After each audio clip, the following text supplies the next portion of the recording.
Welcome to the new episode of BMS Doctor's Chat. Interventional Radiology. നമ്മളിൽ പലർക്കും പുതിയൊരു വാക്കാണ്. റേഡിയോളജിസ്റ്റ് എന്നാൽ നമ്മുടെ മനസ്സിൽ ആദ്യം വരുന്നത് CT അല്ലെങ്കിൽ MRI പോലുള്ള ഡയഗ്നോസ്റ്റിക് പ്രൊസീജിയേഴ്സ് ചെയ്ത് അത് റിപ്പോർട്ട് ചെയ്യുന്ന ഒരാൾ എന്ന രീതിയിലാണ്. അതിൽ നിന്നൊക്കെ മാറി സ്ക്രബ് സ്യൂട്ട് അണിഞ്ഞ് കാത്ത് ലാബിൽ പിൻഹാളിലൂടെ പേഷ്യൻസിനെ ട്രീറ്റ് ചെയ്യുന്ന ലെവലിലേക്ക് മോഡേൺ മെഡിസിൻ മാറിയിരിക്കുകയാണ്. ഇന്റർവെൻഷണൽ റേഡിയോളജിയെക്കുറിച്ച് കൂടുതൽ വിവരങ്ങളുമായി ഇന്ന് നമ്മളോടൊപ്പം ഉള്ളത് ഡോക്ടർ വിഘ്നേഷ് ആണ്. നമസ്കാരം ഡോക്ടർ. സർ, എന്താണ് ഇന്റർവെൻഷണൽ റേഡിയോളജി എന്നാൽ? ഗുഡ്. ഇപ്പോൾ എല്ലാവർക്കും ഉള്ള ഡൗട്ടാണ് ഇന്റർവെൻഷണൽ റേഡിയോളജിന എന്താണ്. ഇന്റർവെൻഷണൽ റേഡിയോളജി നോക്കുമ്പോൾ പറഞ്ഞ പോലെ തന്നെ ഡയഗ്നോസ്റ്റിക് ഇമേജിംഗ് മൊഡാലിറ്റീസ് ഉണ്ടല്ലോ. സോ അൾട്രാസൗണ്ട്, CT, MRI, പിന്നെ എക്സ്റേ പോലെ ഫ്ലൂറോസ്കോപ്പി മെഷീൻസ് ഉണ്ട്. അത് വെച്ചിട്ട് കുറേ കണ്ടീഷൻസ് ട്രീറ്റ് ചെയ്യുന്നുള്ള കണ്ടീഷൻസ് ആണ് ഇന്റർവെൻഷണൽ റേഡിയോളജി ഒരു സ്പെഷ്യാലിറ്റിയാണ്. ഇനീഷ്യലി ഒരു റേഡിയോളജീൻ്റെ ഒരു പാർട്ടായിട്ട് ഉണ്ടായിരുന്നു. ഇപ്പോൾ ഒരു സെപ്പറേറ്റ് ആയിട്ട് ഒരു സ്പെഷ്യാലിറ്റി ആയിട്ട് വന്നതാണ് IR എന്ന് പറയുന്നത് ഇന്റർവെൻഷണൽ റേഡിയോളജി. എന്തൊക്കെ രോഗങ്ങളായിരിക്കാം നമ്മൾ ഈ ഇന്റർവെൻഷണൽ റേഡിയോളജി വഴി ട്രീറ്റ് ചെയ്യുന്നത്? ആദ്യത്തെ നോക്കുമ്പോൾ ഇനീഷ്യലി ഇതൊരു 20 years 30 years മുന്നേ നോക്കുമ്പോൾ ഡയഗ്നോസ്റ്റിക് റേഡിയോളജിയിൽ ഒരു ചെറിയ പ്രൊസീജിയേഴ്സ് അൾട്രാസൗണ്ട് വെച്ച് ചെയ്യുന്ന പ്രൊസീജിയേഴ്സ് ഉണ്ടായിരുന്നു. ഫോർ എക്സാമ്പിൾ FNAC, ചെറിയൊരു നീഡിൽ വെച്ചിട്ട് എന്തെങ്കിലും ഒരു അസുഖം നമ്മൾക്ക് നോക്കാൻ വേണ്ടിയിട്ട് ലാബിൽ കൊടുത്തിട്ട് ചെക്ക് ചെയ്യുന്ന ഒരു പ്രൊസീജിയേഴ്സ് ആണ്. പിന്നെ ബയോപ്സിന്ന് പറയും. പിന്നെ ഡ്രെയിനേജ് പ്രൊസീജിയേഴ്സ്, എന്തെങ്കിലും ഉള്ള കളക്ഷൻസ് ഉണ്ടെങ്കിൽ ട്യൂബ് ഇട്ടിട്ട് നമുക്ക് എടുക്കാൻ പറ്റും, അൾട്രാസൗണ്ട് അല്ലെങ്കിൽ CT. അങ്ങനെ തുടങ്ങി ഇപ്പോൾ ഫുൾ ഫ്ലെഡ്ജ്ഡ് ഡിപ്പാർട്ട്മെന്റ് ആയിട്ട് മാറിയിട്ടുണ്ട്.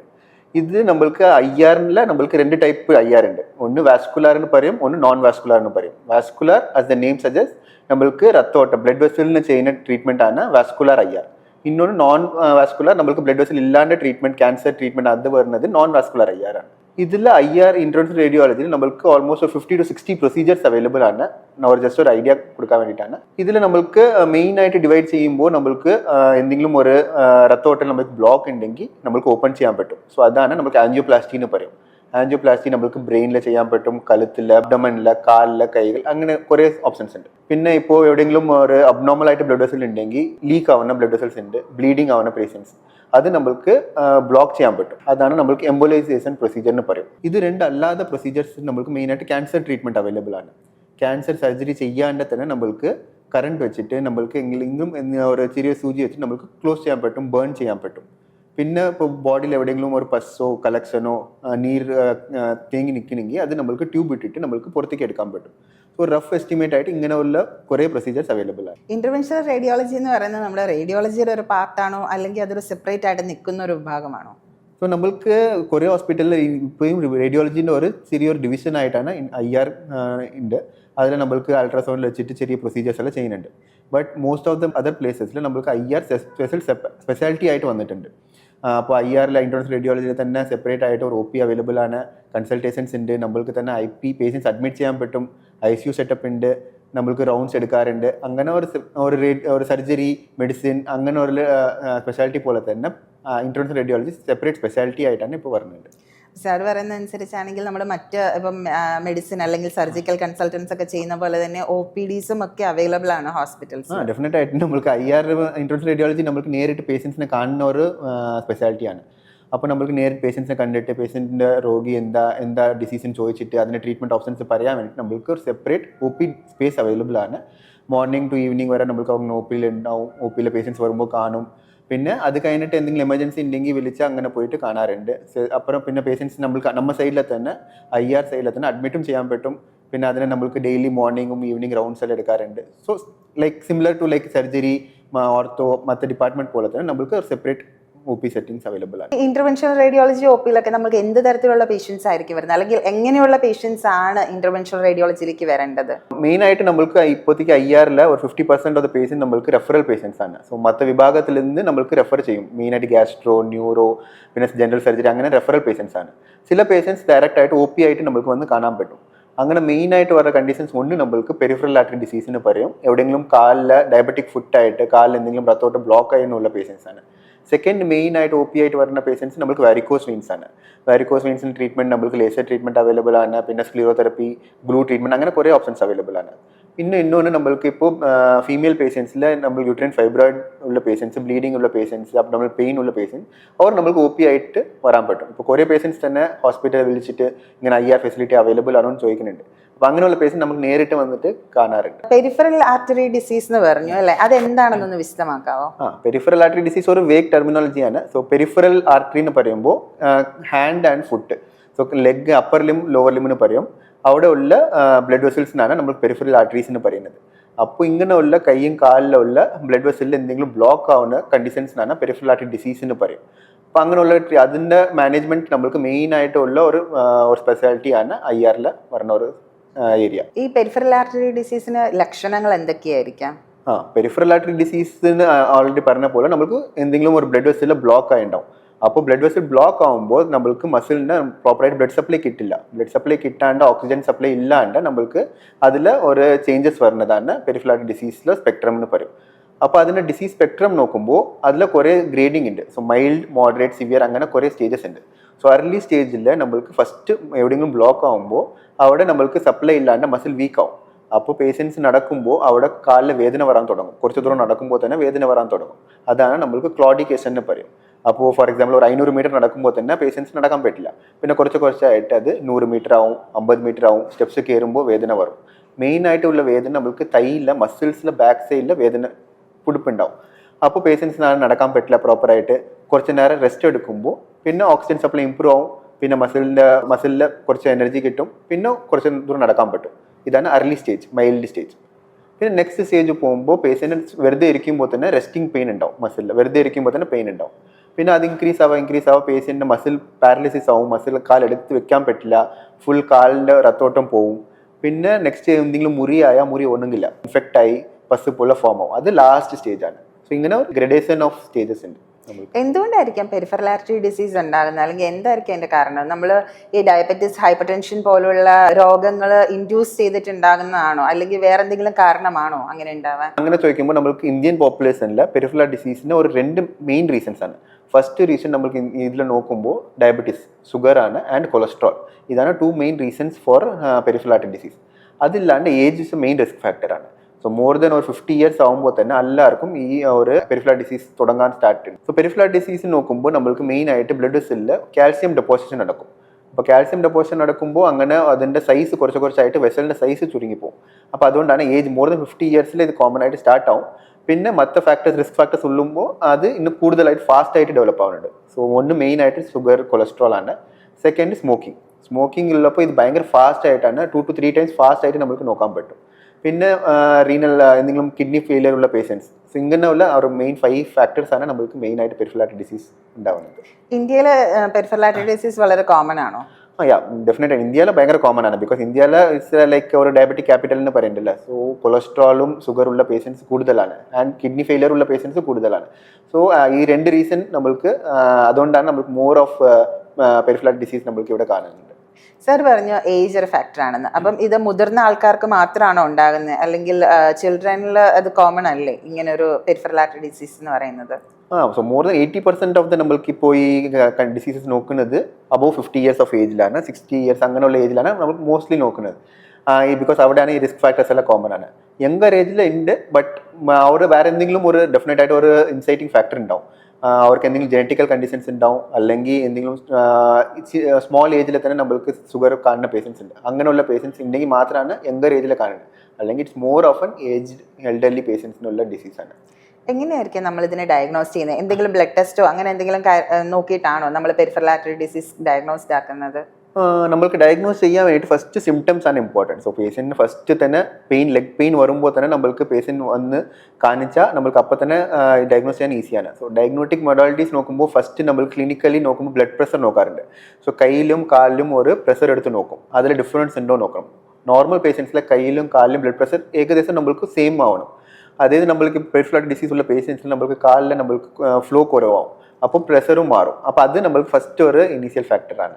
അത് കഴിഞ്ഞിട്ട് നമ്മൾക്ക് ഒരു ഡോപ്ലറിന് പറയും, അൾട്രാസൗണ്ട് ആണ്. ഡോപ്ലറിന് പറയുന്നത് ജസ്റ്റ് ഫ്ലോ നോക്കാൻ വേണ്ടിയിട്ടുള്ള ഒരു ഇൻവെസ്റ്റിഗേഷൻ ആണ്. നോൺ ഇൻവേസീവ് ആണ്, അങ്ങനെ ഒരു അത്ര സമയം എടുക്കില്ല. ഒരു ഹാഫ് ആൻ അവർ 15-20 മിനിറ്റ്സ് നമുക്ക് ചെയ്യുന്ന പ്രൊസീജിയറാണ്. അതിൽ നോക്കുമ്പോൾ നമ്മൾക്ക് ഫ്ലോൻ്റെ നമ്മൾക്ക് വെലോസിറ്റി നോക്കാൻ പറ്റും, എത്ര ലെവലിൽ ബ്ലോക്ക് ഉണ്ട് നോക്കാൻ പറ്റും, ലെങ്ത് നോക്കാൻ പറ്റും. സോ ഈ രണ്ടിൽ തന്നെ നമ്മൾക്ക് ഏകദേശം ഒരു ഐഡിയ കിട്ടും. ഇൻ കേസ് നമ്മൾക്ക് എന്തെങ്കിലും ഡൗട്ട് ഉണ്ടെങ്കിൽ നമ്മൾക്ക് CT ചെയ്ത് നോക്കാൻ പറ്റും.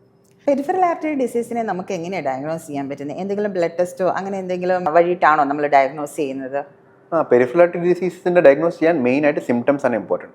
അപ്പോൾ ആദ്യത്തെ സിംറ്റം നോക്കുമ്പോൾ കാലിലെ വേദന എന്തെങ്കിലും ഉണ്ടാവും. അപ്പോൾ പേഷ്യൻറ്റിന് ഇപ്പോൾ നടക്കുമ്പോൾ തന്നെ അപ്പോൾ ലൈക്ക് ക്ലോഡിക്കേഷൻ പെയിൻ നടക്കുമ്പോൾ തന്നെ വേദന ഉണ്ടെങ്കിൽ അപ്പോൾ തന്നെ ഹോസ്പിറ്റലിൽ വന്ന് കാണിച്ചാൽ, ഒന്ന് IR OPD അല്ലെങ്കിൽ സർജറി OPD കാണിച്ചാൽ നമ്മൾക്ക് ഡയഗ്നോസ് ചെയ്യാൻ പറ്റും. അപ്പോൾ നമ്മൾക്ക് അതിൽ 2 ഫസ്റ്റ് ടെസ്റ്റ് അവൈലബിൾ ആണ്. ഒന്ന് ബ്ലഡ് പ്രഷർ നോക്കും, കയ്യിലും കാലിലും പ്രഷർ മോണിറ്റർ ചെയ്ത് നോക്കും. നോർമൽ പേഷ്യൻസിൽ കയ്യിലും കാലിലും പ്രഷർ നോർമലായിട്ട് ഉണ്ടാവും. അതായത് ഇപ്പോൾ പെരിഫറൽ ഡിസീസ് ഉള്ള പേഷ്യൻറ്റിൽ താഴോട്ട് ഫ്ലോ പോകുന്നില്ല, അപ്പോൾ പ്രഷർ കുറച്ച് കുറവുണ്ടാവും. അതൊരു ടെസ്റ്റാണ്. സെക്കൻഡ് ടെസ്റ്റ് നമ്മൾക്ക് അൾട്രാസൗണ്ട് അല്ലെങ്കിൽ ഡോപ്ലർ ടെസ്റ്റ് എന്ന് പറയും. അതിൽ നമ്മൾക്ക് രക്തോട്ടം എങ്ങനെയുണ്ട് നോക്കാൻ പറ്റും. അതിൽ നമ്മൾക്ക് ഫ്ലോ എങ്ങനെയുണ്ട്, താഴോട്ട് ഫ്ലോ പോകുന്നുണ്ടോ ഇല്ലയോ, ബ്ലോക്കായോ, ബ്ലോക്കിൻ്റെ ലെങ്ത് ഫുള്ളായിട്ട് നോക്കാൻ പറ്റും. ഈ 2 ടെസ്റ്റിൽ ഓൾമോസ്റ്റ് നമ്മൾക്ക് ഒരു ഐഡിയ കിട്ടും പെരിഫറൽ ഡിസീസ്. പിന്നെ ട്രീറ്റ്മെൻറ്റ് നമ്മൾക്ക് പ്ലാൻ ചെയ്യാൻ പറ്റും. ചില പേഷ്യൻസിൽ മാത്രമാണ് നമ്മൾ CT എടുക്കാൻ പറയുന്നത്. ഈ പെരിഫറൽ ആർട്ടറി ഡിസീസൊക്കെ ആയിട്ട് വരുന്ന പേഷ്യൻസിൻ്റെ ഹോസ്പിറ്റൽ സ്റ്റേ എങ്ങനെയാണ്? അല്ലെങ്കിൽ നമുക്ക് അവർ വന്നു കഴിഞ്ഞാൽ എത്ര ദിവസത്തോളം ഹോസ്പിറ്റലിൽ നിൽക്കേണ്ട ഒരു സാഹചര്യം ഉണ്ടാവും? എങ്ങനെയാണ് നമ്മൾ ട്രീറ്റ് ചെയ്യുന്നവരെ? ട്രീറ്റ്മെൻറ്റ് നോക്കുമ്പോൾ നമ്മൾക്ക് സ്റ്റാർട്ടിങ് വരെ പേഷ്യൻസ് ജസ്റ്റ് ലെഗ് പെയിൻ ആയിട്ട്, ക്ലോഡിക്കേഷൻ പെയിൻ ആയിട്ട് വരെ പേഷ്യൻസ് നമ്മൾക്ക് മെഡിക്കൽ മാനേജ്മെൻറ്റ് ആണ് പറയുന്നത്. മെഡിക്കൽ മാനേജ്മെൻറ്റ് നോക്കുമ്പോൾ നമ്മൾക്ക് ആ ബ്ലോക്ക് കൂടെ ഫ്ലോ മെയിൻറ്റെയിൻ ചെയ്യുന്ന ചില മെഡിസിൻസ് അവൈലബിൾ ആണ്. അങ്ങനെയുള്ള മെഡിസിൻ സ്റ്റാർട്ട് ചെയ്യും. പിന്നെ ലൈഫ് സ്റ്റൈൽ മോഡിഫിക്കേഷൻ എന്ന് പറയും. അതിൽ നോക്കുമ്പോൾ നമുക്ക് പ്രോപ്പറായിട്ട് എക്സസൈസ് ചെയ്യാൻ പറയും, സ്മോക്കിംഗ് ഉണ്ടെങ്കിൽ സ്മോക്കിംഗ് നിർത്താൻ പറയും ഫുള്ളായിട്ട്, കൊളസ്ട്രോളും BP കൺട്രോൾ പറയും. ഇതിൽ തന്നെ നമ്മൾക്ക് ലെഗ് പെയിനുള്ള പേഷ്യൻസ് നമ്മൾക്ക് ഒരു ലെവൽ നമ്മൾക്ക് മെയിൻറ്റെയിൻ ചെയ്യാൻ പറ്റും. പിന്നെ അധികമാണ് നോക്കാൻ പറ്റും. അത് ഫസ്റ്റ് സ്റ്റേജ് ആണ്. അത് കഴിഞ്ഞിട്ട് അതിൽ മാറിയിട്ടില്ലെങ്കിൽ നമ്മൾക്ക് IRൻ്റെ ഓപ്ഷൻസ് കൊടുക്കാറുണ്ട്. സോ IR ഓപ്ഷൻസ് നോക്കുമ്പോൾ നമ്മൾക്ക് നമ്മൾക്ക് ഓപ്പൺ ചെയ്യുന്ന പ്രൊസീജിയറാണ്. അതാണ് ആൻജിയോപ്ലാസ്റ്റി എന്ന് പറയും. പിന്നെ ആവശ്യം ഉണ്ടെങ്കിൽ നമ്മൾക്ക് സ്റ്റെൻറ്റ് വയ്ക്കും, നോർമലായിട്ട് ഉള്ള ഒരു ട്യൂബ് വയ്ക്കും. അപ്പോൾ സ്റ്റെൻറ്റ് വെച്ചാൽ നമുക്ക് ഫ്ലോ മെയിൻറ്റെയിൻ ചെയ്യാൻ പറ്റും. ഇത് രണ്ടും നമ്മൾക്ക് ഒരു ഡേ കെയർ പ്രൊസീജിയർ ആയിട്ടാണ് ചെയ്യുന്ന ഒരു പ്രൊസീജിയേഴ്സാണ്. രാവിലെ വന്ന് നമുക്ക് വൈകുന്നേരം വീട്ടിൽ പോകാവുന്ന ഒരു സാഹചര്യമാണ് അതിൽ. ഓൾമോസ്റ്റ് നമുക്ക് അങ്ങനെ ചെയ്യാൻ പറ്റും. Day care പ്രൊസീജിയറാണ്. സോ രാവിലെ വന്ന പേഷ്യൻറ്റിനെ നമുക്ക് നോക്കും, പ്രൊസീജിയറിൽ ചെയ്തിട്ട് ചെറിയ പ്രൊസീജിയറാണ്. പ്രൊസീജിയർ ചെയ്തിട്ട് നമുക്ക് ഒരു 4 hours ഒബ്സർവേഷൻ ഉണ്ടാവും. ഒബ്സർവേഷൻ കഴിഞ്ഞിട്ട് അന്ന് തന്നെ നമുക്ക് വീട്ടിലും പോകാൻ പറ്റും. മോസ്റ്റ് ഓഫ് ദ പേഷ്യൻസ് നമ്മൾ അന്ന് തന്നെ വീട്ടിൽ പോകാൻ പറ്റും. ഇങ്ങനെയുള്ള പേഷ്യൻസിനൊക്കെ നോർമൽ ലൈഫിലേക്ക് നമുക്ക് തിരിച്ചു വരാൻ പറ്റുമോ? ഡെഫിനറ്റ് ആയിട്ട് നമ്മൾക്ക് ഇപ്പോൾ ഏത് സ്റ്റേജിൽ വരുന്നതാണ് നമുക്ക് മോർ ഇമ്പോർട്ടൻറ്റ്. ഇപ്പോൾ അർലി സ്റ്റേജിൽ തന്നെ പേഷ്യൻറ്റ് വന്ന് പെയിൻ മാത്രമേ ഉള്ളൂ, അങ്ങനെയുള്ള പേഷ്യൻസ് വന്നിട്ടുണ്ടെങ്കിൽ പ്രൊസീജിയർ ചെയ്തിട്ട് നെക്സ്റ്റ് ഡേ തൊട്ട് ദേ ക്യാൻ വാക്ക് നോർമലി, അല്ല ഡേ ടു ഡേ ആക്ടിവിറ്റീസ് എല്ലാം ചെയ്യാൻ പറ്റും. അതായത് ഇപ്പോൾ കുറച്ചുകൂടെ ഇപ്പോൾ അഡ്വാൻസ് സ്റ്റേജിൽ പറഞ്ഞിട്ട് അൾസറുള്ള പേഷ്യൻസ് പറഞ്ഞെങ്കിൽ മേ ബി കുറച്ച് ടൈം എടുക്കും, may be 1 or 2 weeks, but still definite ആയിട്ട് ഒരു നോർമൽ ലൈഫ് സ്റ്റൈലിലേക്ക് നമുക്ക് കൊണ്ടുവരാൻ പറ്റും. ഈ പെരിഫറൽ ആർട്ടറി ഡിസീസ് പോലെയുള്ള അസുഖങ്ങളൊക്കെ വരാതിരിക്കാൻ വേണ്ടി നമ്മൾ എന്തെങ്കിലും ലൈഫ് സ്റ്റൈൽ ചേഞ്ചസ് ചെയ്താൽ മതിയോ? ലൈഫ് സ്റ്റൈൽ മോഡിഫിക്കേഷൻ ആണ് ഫസ്റ്റ് സ്റ്റെപ്പ്. നമ്മൾക്ക് IR നെക്സ്റ്റ് സ്റ്റെപ്പിലാണ് പറഞ്ഞിട്ടുണ്ട്. ലൈഫ് സ്റ്റൈൽ മോഡിഫിക്കേഷൻ നമ്മൾക്ക് മോസ്റ്റ് ഓഫ് ദ പേഷ്യൻസ് നമ്മൾക്ക് ഇവിടെ BP ഉള്ള പേഷ്യൻസ്, ഷുഗർ ഉള്ള പേഷ്യൻസ് ആണ്. സോ അത് പ്രോപ്പർ കൺട്രോൾ വേണം. Food control is very important. പിന്നെ exercise, regular exercise is very important. Morning and evening ഒരു 500 അറ്റ്ലീസ്റ്റ് ഒരു 1 kilometer സ്പ്രിൻറ്റ്, ഫാസ്റ്റ് വാക്കിംഗ്, അങ്ങനെ ഒരു ലൈഫ് സ്റ്റൈൽ മോഡിഫിക്കേഷൻ വേണം. സ്മോക്കിംഗ് ഉണ്ടെങ്കിൽ സ്ട്രിക്റ്റ് ആയിട്ട് നമുക്ക് സ്മോക്കിംഗ് നിർത്തണം. പിന്നെ ഏത് പ്രൊസീജിയർ ചെയ്താലും പിന്നെ സ്മോക്കിംഗ് കണ്ടിന്യൂ ചെയ്തിട്ടുണ്ടെങ്കിൽ നമുക്ക് റിസൾട്ട് കിട്ടില്ല. സോ അതാണ് ഡെഫിനറ്റ് ആയിട്ട് ലൈഫ് സ്റ്റൈൽ മോഡിഫിക്കേഷൻ ആണ് ഫസ്റ്റ് സ്റ്റെപ്പ്. സർ പറഞ്ഞു പെരിഫറൽ ആർട്ടറി ഡിസീസ് ഉള്ള പേഷ്യൻസിന് ആൻജിയോപ്ലാസ്റ്റി എന്നുള്ള ഓപ്ഷൻ ഒക്കെ ഉണ്ടെന്നുള്ളത്. സോ അങ്ങനെയാണെങ്കിൽ എങ്ങനെയായിരിക്കും നമ്മൾ ആ ഒരു പ്രൊസീജിയർ ചെയ്യുന്നത്? സോ പ്രൊസീജിയർ നമ്മൾക്ക് കാത്ത് ലാബിന് ഒരു തിയേറ്ററിൽ വെച്ചിട്ടാണ് ചെയ്യുന്നത്. കാത്ത് ലാബിന് പറയുന്നത് ഒരു ഫ്ലൂറോ മെഷീനാണ്, എക്സ്റേ ഉള്ള ഒരു മെഷീനാണ്. ഒരു ടേബിളിൽ അവിടെ പേഷ്യൻറ്റ് കടത്തി വെക്കും. ലോക്കൽ അനസ്തീസിയ എന്ന് പറയും. എവിടെ ചെയിൻ ഉണ്ടോ അവിടെ മാത്രം തെറപ്പിച്ചിട്ട് ചെയ്യുന്ന പ്രൊസീജിയറാണ്. അത്ര പെയിൻ ഉണ്ടാവില്ല. മോസ്റ്റ് ഓഫ് ദ ഇത് കാലിൽ തന്നെ തുടയിൽ ഒരു ചെറിയ ഒരു ഇഞ്ചക്ഷൻ വെക്കും. ഇഞ്ചക്ഷനിൽ ഒരു ഗ്ലൂക്കോസ് കുത്തുന്ന പോലെ ഒരു സൂചി വെക്കും. അതുകൂടെ തന്നെ ഒരു മരുന്നിട്ട് നോക്കും, കോൺട്രാസ്റ്റ് ഇട്ട് നോക്കും. അപ്പോൾ നമ്മൾക്ക് എക്സ്റേയിൽ നോക്കുമ്പോൾ എവിടെ ബ്ലോക്ക് ഉണ്ട് നോക്കാൻ പറ്റും, ലെങ്ത് നോക്കാൻ പറ്റും, മെഷർമെൻറ്റെല്ലാം എടുക്കും. അത് കഴിഞ്ഞിട്ട് നമ്മൾക്ക് ഒരു ബലൂൺ പാസ് ചെയ്യും. ബലൂൺ പാസ് ചെയ്തിട്ട് നമ്മൾക്ക് എവിടെ ബ്ലോക്ക് ഉണ്ടോ നമ്മൾക്ക് ഓപ്പൺ ചെയ്യാൻ പറ്റും. ഈ പ്രൊസീജിയറാണ് ആൻജിയോപ്ലാസ്റ്റി. ഇതൊരു 45 minutes to 1 hour സിമ്പിൾ പ്രൊസീജിയറാണ്. അതിൽ നമ്മൾക്ക് മോസ്റ്റ് ഓഫ് ഇതിൽ ഓപ്പൺ ആവും. അങ്ങനെ ഓപ്പൺ ആയിട്ടില്ലെങ്കിൽ മേ ബി സം കേസസിൽ നമ്മൾക്ക് സ്റ്റെൻറ്റ് വെക്കും. സ്റ്റെൻറ്റ് വെച്ചാൽ നമുക്ക് ഫ്ലോ ഇമ്പ്രൂവ് ചെയ്യാൻ പറ്റും. അതേ നമുക്ക് അതിൽ കുറേ അഡ്വാൻസ്ഡ് ടെക്നിക്സ് വന്നിട്ടുണ്ട്. നോർമൽ ബലൂൺ ഉണ്ട്, മെഡിസിൻ വെച്ച ബലൂൺ ഉണ്ട്, പിന്നെ കുറേ റൊട്ടേഷണൽ ഡിവൈസസ് അവൈലബിൾ ആണ്. പിന്നെ അൾട്രാസൗണ്ട് വെച്ചിട്ട് അൾട്രാസൗണ്ട് ഷോക്ക് വേവ് തെറപ്പീസ്, അങ്ങനെ അതിൽ തന്നെ അഡ്വാൻസ്ഡ് ടെക്നിക്സ് അവൈലബിൾ ആണ്. ബട്ട് ബേസിക് പ്രൊസീജിയർ സെയിം ആണ്. ഈ പറയുന്ന പ്രൊസീജിയർ എന്നൊക്കെ പറയുന്നത് നമ്മൾ IR എന്നൊക്കെ പറയുന്നത് നമുക്കൊരു പുതിയൊരു വിഭാഗമാണ്. അതുപോലെ തന്നെ ഈ പ്രൊസീജിയറൊക്കെ നമുക്ക് അധികം കേട്ടുകേൾവി അല്ലാത്ത ഒരു കാര്യമാണ്. അപ്പം ഇതൊരു ഭയങ്കര കോസ്റ്റ്ലി ആണോ എന്നുള്ളൊരു സംശയം ഓട്ടോമാറ്റിക്കലി നമുക്ക് വരും. കാരണം ഇങ്ങനെ കാത്ത് ലാബ് എന്നും മിഷൻ എന്നും ഒക്കെ പറയുമ്പോഴത്തേനും എല്ലാവർക്കും ഉണ്ടാകുന്ന ഒരു സംശയമാണ്. കോസ്റ്റ് എന്ന് പറയുന്ന ഒരു ഫാക്ടർ എന്തായിരിക്കും ഇതിൽ? കോസ്റ്റ് നമുക്ക് മെയിൻ ആയിട്ട് നമുക്ക് ഇപ്പോൾ IR പ്രൊസീജിയേഴ്സ് വരെ കോസ്റ്റ് 2 മെയിൻ റീസൺസ് ആണ് കോസ്റ്റ് കൂടുതൽ. ഒന്ന് കാത്ത് ലാബിലോ യൂസ് ചെയ്യുന്ന മെഷീൻസ് ആണ്, എക്സ്റേൻ്റെ മെഷീൻ കുറച്ച് കോസ്റ്റ്ലി ആണ് ഡെഫിനറ്റ് ആയിട്ട്. പിന്നെ സെക്കൻഡ് നമുക്ക് യൂസ് ചെയ്യുന്ന എക്വിപ്മെന്റ്സ് ഹാർഡ്വെയർസ് എന്ന് പറയുന്നത് ബലൂണ് വയർ ഇതെല്ലാം നമ്മൾക്ക് നോർമൽ ഈ ബ്ലഡ് വെസലിൻ്റെ ഉള്ളിൽ പോകുന്ന വെസൽസ് ആണ്. സോ സൈസ് നോക്കുമ്പോൾ ഒരു 2 mm 3 mm ആ സൈസിലുണ്ടാവും, ഹെയർ സൈസിലുണ്ടാവും. അപ്പോൾ അതുകൊണ്ടാണ് മെയിൻ കോസ്റ്റ് ഫാക്ടർ ഇൻക്രീസ് ആവുന്നുണ്ട്. ബട്ട് സ്റ്റിൽ നമുക്ക് അഡ്വാൻറ്റേജസ് നോക്കുമ്പോൾ ഹോസ്പിറ്റൽ സ്റ്റേ ഭയങ്കര കുറവാണ്. മോസ്റ്റ് ഓഫ് ദ പ്രൊസീജിയർ നമുക്ക് ഡേ കെയർ ആയിട്ട് ചെയ്യാൻ പറ്റും. രാവിലെ വന്നിട്ട് ചെയ്തിട്ട് രാത്രി തന്നെ പോകാം. ഹോസ്പിറ്റൽ സ്റ്റേ ഭയങ്കരമായിട്ട് കുറയ്ക്കും. പിന്നെ പോസ്റ്റ് ഹോസ്പിറ്റൽ റിക്കവറി പീരീഡ് ഭയങ്കര കുറവാണ്. നെക്സ്റ്റ് ഡേ മാക്സിമം 1 or 2 ഡേയ്സിൽ തന്നെ അവർക്ക് ജോലിക്കും പോകാൻ പറ്റും. സോ അത് ലോസ് ഓഫ് പേ അതെല്ലാം കുറയ്ക്കും. സോ ഓവറോൾ ആയിട്ട് നോക്കുമ്പോൾ കോസ്റ്റ് ഫാക്ടർ കുറച്ചധികം ഉണ്ട്. ബട്ട് സ്റ്റിൽ അത്ര ഇത് ഉണ്ടാവില്ല എന്നാണ് തോന്നുന്നു. സോ ഡെഫിനറ്റ് ആയിട്ട് ഈ സർജറി ഒക്കെ വെച്ച് നോക്കുമ്പം എന്താണ് നമ്മൾ ഈ ഒരു IR പ്രൊസീജിയേഴ്സിനുള്ള ഗുണം എന്ന് പറയുന്നത്? സർജറി നമ്മൾക്ക് ചില കേസസിൽ സർജറി അഡ്വാൻസ്ഡ് ഡിസീസസിൽ സർജറി നമ്മൾക്ക് സ്റ്റിൽ ഒരു ഓപ്ഷൻ ആണ്. ഫോർ എക്സാമ്പിൾ ബൈപ്പാസ് ചെയ്യുന്ന കേസസ് ഉണ്ട്. അങ്ങനെയുള്ള കേസസ് സർജറീസ് ഡെഫിനറ്റ് ഓപ്ഷൻ. അങ്ങനെ മറ്റെല്ലാ കണ്ടീഷൻസിലും നമ്മൾക്ക് IR ആൻജിയോപ്ലാസ്റ്റി സ്റ്റെന്റിങ് തന്നെ ചെയ്യാൻ പറ്റും. അഡ്വാൻറ്റേജസ് നോക്കുമ്പോൾ ലാസ്റ്റ് ടൈം പറഞ്ഞ പോലെ തന്നെ short hospital stay, quick recovery time, ഇത് രണ്ടാണ് ഇമ്പോർട്ടൻറ്റ്. സർജറിയിൽ നമുക്ക് ഡെഫിനറ്റ് ആയിട്ട് നമുക്ക് ഓപ്പൺ സർജറി ചെയ്യുമ്പോൾ ബൈപ്പാസ് എല്ലാം ചെയ്യുമ്പോൾ ഹോസ്പിറ്റൽ സ്റ്റേ ഇൻക്രീസ് ആവും. പിന്നെ അവർക്ക് നോർമൽ ലൈഫിൽ തിരുമാൻ ഉള്ള കുറച്ച് ടൈം എടുക്കും. അതെല്ലാം നമുക്ക് IR പ്രൊസീജിയറിൽ അങ്ങനെയല്ല. എന്തായിരിക്കും സാറിന് പെരിഫറൽ ഡിസീസസ് ഒക്കെ ഉള്ള പേഷ്യൻസ് അല്ലെങ്കിൽ അങ്ങനെ വരാൻ സാധ്യതയുള്ള പേഷ്യൻസിനൊക്കെ കൊടുക്കാൻ പറ്റുന്ന ഒരു ടേക്ക് ഹോം മെസ്സേജ് എന്ന് പറയുന്ന പോലെ? സോ ടേക്ക് ഹോം മെസ്സേജ് എന്ന് പറയുമ്പോൾ നമുക്ക് അവയർനെസ് ജനറൽ പബ്ലിക്കിൽ നമുക്ക് ഇൻക്രീസ് ആക്കണം. സോ അർലി സ്റ്റേജിൽ തന്നെ നമുക്ക് കണ്ടെത്തിയാൽ നമുക്ക് ട്രീറ്റ്മെൻറ്റ് ഫാസ്റ്റായിട്ട് ചെയ്യാൻ പറ്റും. അവർക്ക് ലോങ് ലൈഫ് നമുക്ക് ക്വാളിറ്റി ഓഫ് ലൈഫ് ഇമ്പ്രൂവ് ചെയ്യാൻ പറ്റും. സോ ഇപ്പോൾ ലെഗ് പെയിൻ വരുന്നുണ്ട്. അപ്പോൾ ലെഗ് പെയിൻ എല്ലാവരും ഇപ്പോൾ വിചാരിക്കുന്നത് ജസ്റ്റ് എന്തെങ്കിലും കോൾഡ് ആയിട്ടോ അങ്ങനെയുള്ള റീസൺ ആയിട്ടാണ് ലെഗ് പെയിൻ വരുന്നുണ്ട് വിചാരിച്ചിട്ട് ട്രീറ്റ്മെൻറ്റ് അവർ എടുക്കില്ല. പിന്നെ ലാസ്റ്റ് ആയിട്ട് അവർക്ക് ഏറ്റവും നടക്കാപ്പെട്ടാൽ പോകുമ്പോഴാണ് അവർ ഹോസ്പിറ്റലിൽ വരുന്നുണ്ട്. അപ്പോൾ അങ്ങനെയുള്ള കണ്ടീഷൻ നമ്മൾ സ്റ്റാർട്ടിങ്ങിൽ തന്നെ അവർക്ക് ഒരു ഐഡിയ കിട്ടിയാൽ ഇങ്ങനെയുള്ള ഓപ്ഷൻസ് അവൈലബിൾ ആണെന്ന് കിട്ടിയാൽ അവർക്ക് മോസ്റ്റ് ആയിട്ട് അടുത്തുള്ള ഹോസ്പിറ്റലിൽ തന്നെ പോയി കാണിക്കാൻ പറ്റും. IR സർവീസസ് ഉണ്ടോ ഇല്ലയോ എന്ന് ചോദിക്കാൻ പറ്റും. ഉണ്ടെങ്കിൽ അപ്പോൾ തന്നെ നമുക്ക് ഡോപ്ലറിൽ എടുത്ത് നോക്കിയിട്ട് ട്രീറ്റ്മെന്റിന് പോയാൽ definite quality of life improve ആക്കും. ഡോക്ടർ പറഞ്ഞ പോലെ തന്നെ സർജറി കൂടാതെ മിനിമലി ഇൻവേസീവ് ആയിട്ട് പിൻഹോളിലൂടെ പെരിഫറൽ ആർട്ടറി ഡിസീസ് പോലെയുള്ള രോഗങ്ങളെ നമുക്ക് മാറ്റാൻ സാധിക്കുന്ന ഒരു വിഭാഗമാണ് ഇന്റർവെൻഷണൽ റേഡിയോളജി. ഇന്ന് ഇന്റർവെൻഷണൽ റേഡിയോളജിയുടെ OPDസും മറ്റു ഫെസിലിറ്റീസും നമ്മൾക്ക് അവൈലബിൾ ആണ്. പുതിയൊരു വിഷയമായി ഡോക്ടർ സ്റ്റാറ്റിൽ ഇനിയും കാണുന്നതുവരെ സൈനിങ് ഓഫ് അച്ചു.